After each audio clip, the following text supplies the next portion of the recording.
सोनामुखी, हरड़, मुलेठी जैसी अनेक जड़ी बूटियां और हजारों वर्षों का प्राचीन आयुर्वेदिक ज्ञान इस एक बोतल में समाया हुआ है। कायम टैबलेट, आपकी खुशियों का साथी। दरअसल युमनाम खेमचंद सिंह को मुख्यमंत्री बना करके मणिपुर का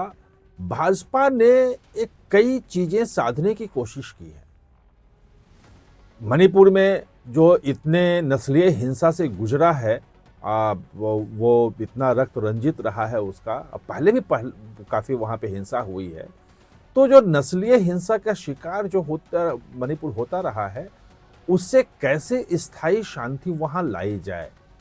और सभी के बीच में कैसे एक सद्भाव समन्वय का वातावरण तैयार किया जाए, ये आपको पूरी इसमें दिखेगी। ऐसे खेमचंद सिंह के बारे में ये कहा जाता है कि इनका बैकग्राउंड आरएसएस का है और आरएसएस वहां पे जो नस्लीय भेदभाव है उसको दूर करने के लिए काफी लंबे समय से वो कोशिश करते रहे। और इसके कारण से चूंकि आरएसएस का काम मैतेई, कुकी, जो नागा सभी वर्गों में है और सभी को साथ लेके चलते हैं, तो इनके बारे में भी कहा जाता है कि इनका जो ऐसे तो है ये मैतेई समुदाय से, और लेकिन इनकी स्वीकारता जो है वो ज्यादा है उसमें कुकी में भी, जो में भी, नागा में भी है। और जाहिर है कि अब स्वीकारता है तभी, क्योंकि एन बीरेन सिंह के सामने सबसे बड़ी समस्या यही हो गई थी कि जो हिंसा हुई और जिसमें उन्होंने पक्ष लिया, और खासतौर पे कहा गया, आरोप लगाया कि मैतेई की तरफ से पक्ष लिया, इसलिए जो कुकी और जो समुदाय है वो उनको अपना विरोधी मानती रही थी और उनके नाम पे तैयारी नहीं थी। अब ये हो सकता है कि मैतेई के वो बड़े नेता हैं तो उनको राज्यसभा में भेजा जा सकता है, क्योंकि वहां से राज्यसभा की सीट खाली हो रही है और वो वहां प्रतिनिधित्व किया जा सकता है। लेकिन वहां जो ये बनाया गया है कि ये मुख्यमंत्री मैतेई से और 2 उप मुख्यमंत्रियों ने भी शपथ ली है, एक जो समुदाय कुकी जो से और एक जो है वो नागा से, क्योंकि इन्हीं तीनों के बीच में नस्लीय हिंसा होती रही है। वहां का अगर आप ज्योग्राफी देखोगे वहां पे, तो मणिपुर में जो इम्फाल घाटी है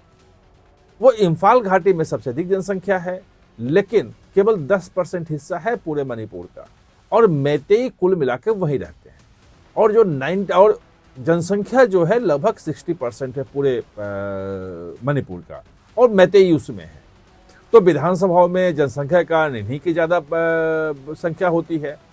जो कुकी, जो नागा, ये सब जो जनजातियां जो फैली हुई हैं वो 90% इलाकों में बाहर फैली हुई है, यानी दूर दूर तक पहाड़ों पे हैं, उनका ये है। और इनके बीच में लंबे समय तक संघर्ष, एक समय में 1993-94 में तो जो कुकी और नागा के बीच में बहुत बड़ा वो हिंसा हुआ था और कई सालों तक वो चला था और उसमें बहुत सारे लोग मारे गए थे। ब्लॉकेड जो है वो महीनों, 6-6 महीने तक का ब्लॉकेड चला है वहां पे, कि मतलब साल में 6 महीने सड़क बंद, क्योंकि घाटी, इम्फाल घाटी में अगर कुछ भी सामान की सप्लाई होगी तो वो जाएगा आसाम के थ्रू, और बाहर जो है वो सब के सब वो हैं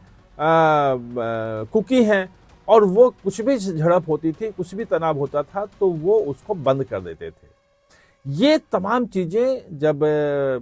वहां पे एन बीरेन सिंह की सरकार आई थी तो उसके बाद धीरे धीरे चीजें खत्म हो रही थी। लेकिन अब हाईकोर्ट का एक फैसला आया, उस फैसले पे जो राजनीति हुई और उसके कारण से जो कुकी और मैतेई के बीच में जो संघर्ष हुआ वो बहुत ही था, महिलाओं के साथ बहुत ज़्यादा अत्याचार हुआ, सब कुछ हुआ। तो मेरे हिसाब से एक बहुत अच्छा कदम है उनके चुनने के पीछे, क्योंकि उनकी स्वीकारता जो है दूसरे नस्ली समुदायों में ज़्यादा है। और 2 डिप्टी सीएम बनाकर